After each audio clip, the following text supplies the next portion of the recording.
All right, welcome everyone. I want to introduce myself real quick. My name is Tabitha Bellhorn.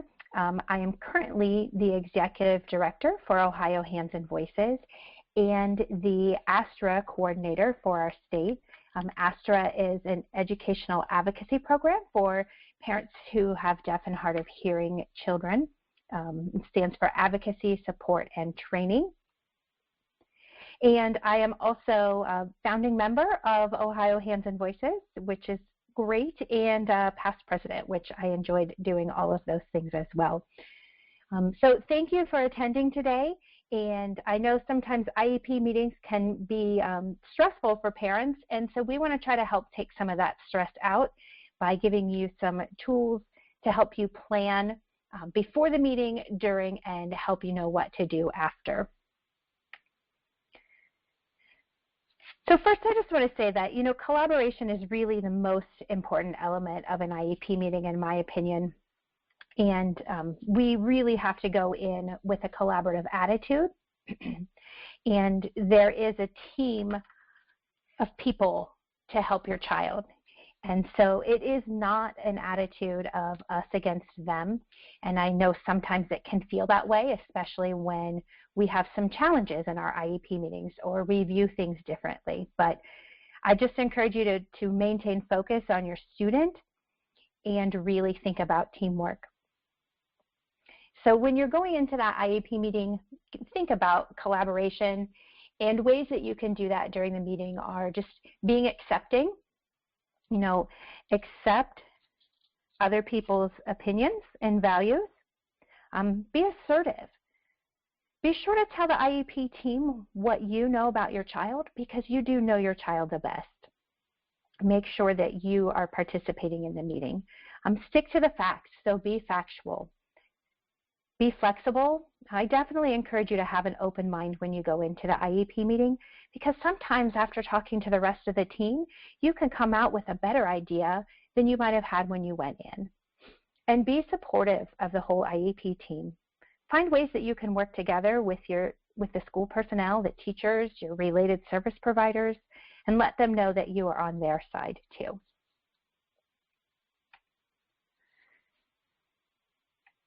So before your IEP meeting, it's really important that this first step is networking.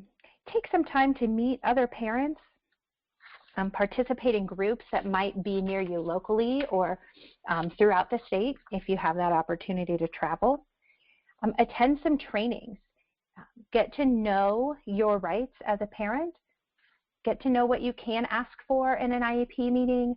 Kind of just really get familiar with the process.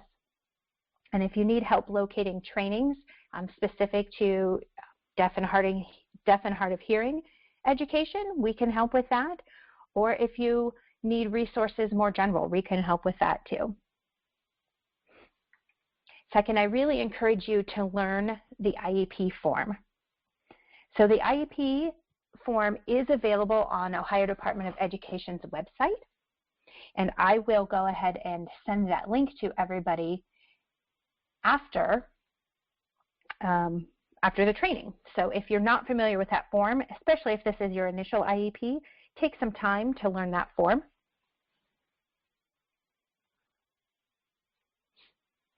Third, you want to take some time to review your parent invitation. So this is the initial form that's sent to you that says the IEP meeting will be held at this day and time, and it tells you who will be in attendance at this meeting. So make sure you know who will be there as you're going through the form so you can address any of your goals for your child. If there is anybody else that you would like to invite to the meeting, you can do that on that form too. So you can put their name in and their role and send it back to your teacher to let them know who will be attending. As you're reviewing that list, if you notice anybody who is not on the list, but you want to be there, such as an educational interpreter, that would be the time to ask for that person to attend also. And if you notice anybody who is not on the list, they should be excused before the IEP meeting. So if it's a required IEP team member, they need to be excused before the meeting, not when you show up to the meeting, such as a general education teacher. You should know ahead of time. Make sure that you're taking a chance to review your child's records. And these records would include your child's last ETR or that 3-year evaluation. Take a look at the IEP, the last IEP, and any progress reports.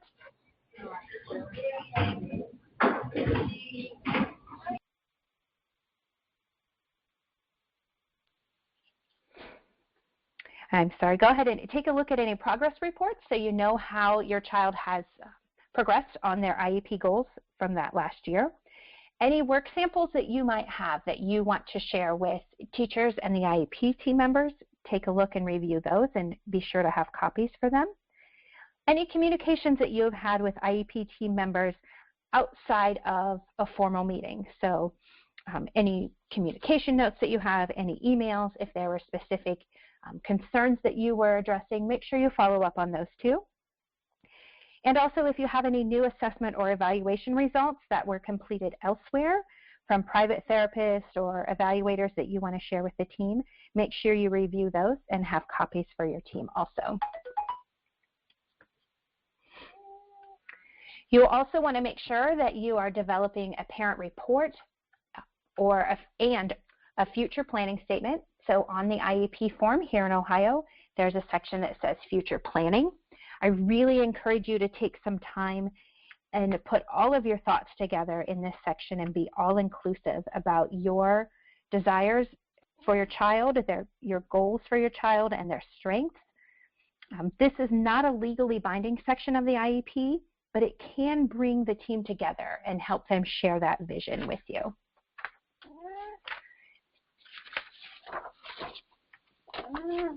Also, you want to make sure that you're requesting a draft IEP.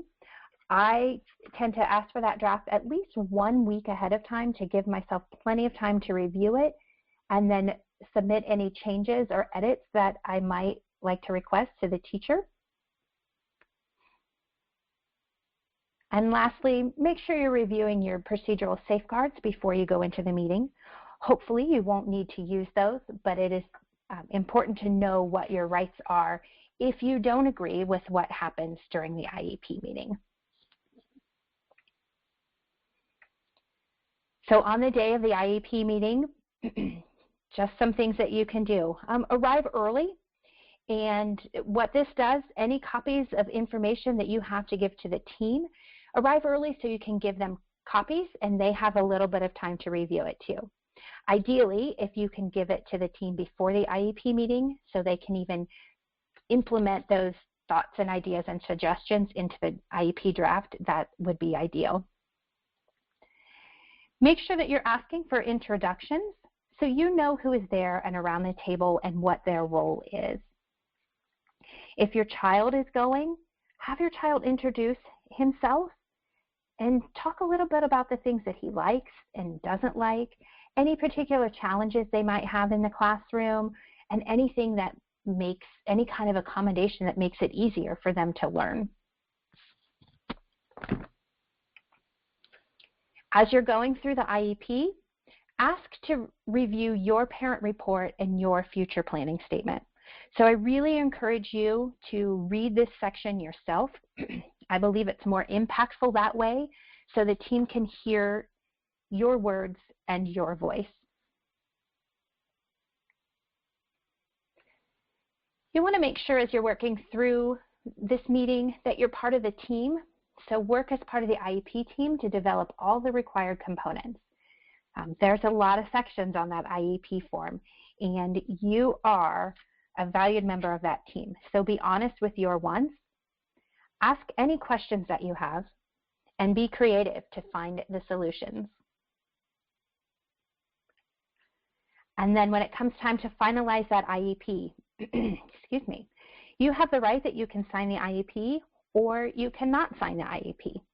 When you sign the IEP, it will indicate that you either agree with the IEP, that you partially agree, or that you do not agree or you refuse to implement the IEP as it's written. You can also take that IEP home and review it a little bit more. So if your spouse wasn't able to attend the meeting with you and you'd like to share that and go over it together, you have time to do that. You also want to make sure that if you have any requests for changes or concerns, or if you are refusing the IEP, you'll want to respond to that in writing within 10 days so the IEP team is aware. And last, while you're at the IEP meeting, just remain calm. Be respectful to the team and work collaboratively. Be sure to take notes, and if this is something that's hard for you to do while participating, I know for myself it is, take somebody with you and ask them to take notes for you too. And also, if at any point you make a request during the IEP meeting for service that and the team decides that they're not going to implement that request, make sure that you ask for a prior written notice, which is going to say why they denied your request, what the other options were that they looked at. So you'll want to have that for your records too. Now, after the IEP meeting, a lot of times we want to go out and celebrate. So we've just finished that IEP meeting, which is great. We're feeling good. But just know that your work's not quite done. So after the IEP meeting, you want to make sure that you are reviewing it and meeting with your child. So communicate with your child the expectations and what will happen at school. So if there are going to be any changes in services, let them know if they're going to have speech therapy, when that potentially will be. And also you want to make sure if there are any unresolved requests from the meeting that need followed up on. So if you've made a request and they said, well, I just need to check and see if we can do that, be sure to follow up on that request too. After the IEP meeting, you want to make sure that you continue to monitor progress. I will admit that I am pretty guilty of, when the progress reports come home, to not really pay too much attention to them, but those are very important to review. However often you get those, sometimes depending on your child's needs, sometimes you might get reports weekly or monthly, or sometimes those come quarterly with grade cards.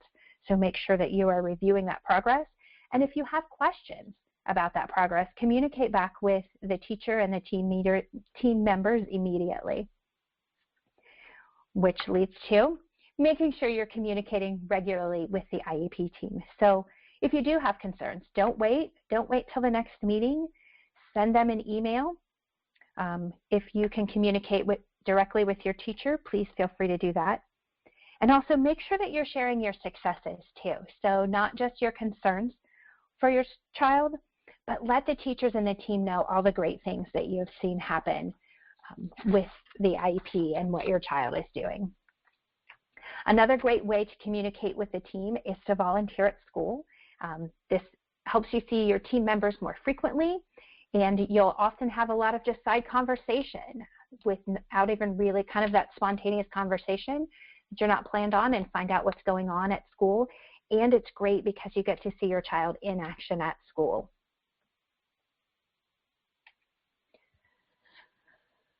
Resources that can help you plan for your IEP meeting. We have within our state, I mentioned just a little bit earlier, our ASTRA program. We have ASTRA advocates throughout the state who are here and ready to help parents prepare for the IEP and through that, and guide them through the process. So you can always request a more formal support with our ASTRA advocates. The IEP meeting planner is a lot of the information that we are talking about right here. It talks about what to do before, during, and after. There are some great documents that I would suggest checking out, and you can use these as you're planning for your IEP too. The IEP checklist is available on our website, and it will give you, so if you're not quite sure what your child might need, it has different instructional accommodations and modifications listed, assistive technology that could be available for your child, and then other considerations. There is what's called a Parent Education Initiative form, or it's referred to on the website as a PEI. This form is great because you can put down your goals and desires for your child, what you're going to request at the IEP meeting, and then when you take this form in, you can write down and say if the request was accepted, who's going to implement it, and when it will be implemented. So it's a great way to follow up on your goals for your child. Other websites that I recommend would be IDEA, so that first website there, idea.ed.gov, is the actual law, federal law. And I know that that can be very overwhelming, so if that's too much, I know sometimes for me it is, I often would suggest going to rightslaw.com. There's valuable information, so much information and resources here. deafed.net is a great resource. And our headquarters website, handsandvoices.org, they also have an ASTRA section with all these checklists and information forms that we are talking about there.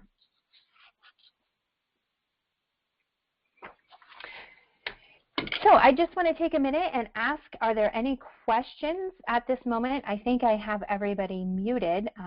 Let me check here, and I will unmute. If there are any questions, please feel free to ask. Remember, the webinar is being recorded. You can ask me now, or you can feel free to send me an email or give us a call.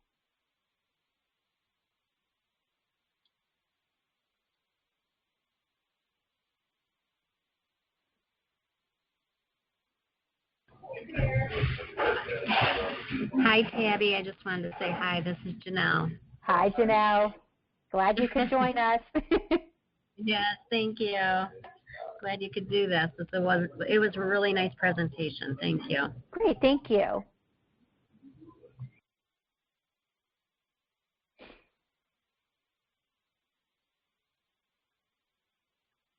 Well, in the spirit of our Lunch and Learn, to keep it a quick webinar with an introduction to materials and resources that you can use later, I just want to thank you all for coming. And I will, again, just to let you know, I will send an email out with the PowerPoint for you and the links to the information and resources that I referenced during the webinar. Feel free, if you have any additional questions, to contact us or give us a call. Thank you so much and have a great day. Thank you, Tabby. Thanks, Janelle. Yeah, thank you. You too. Bye-bye. Bye.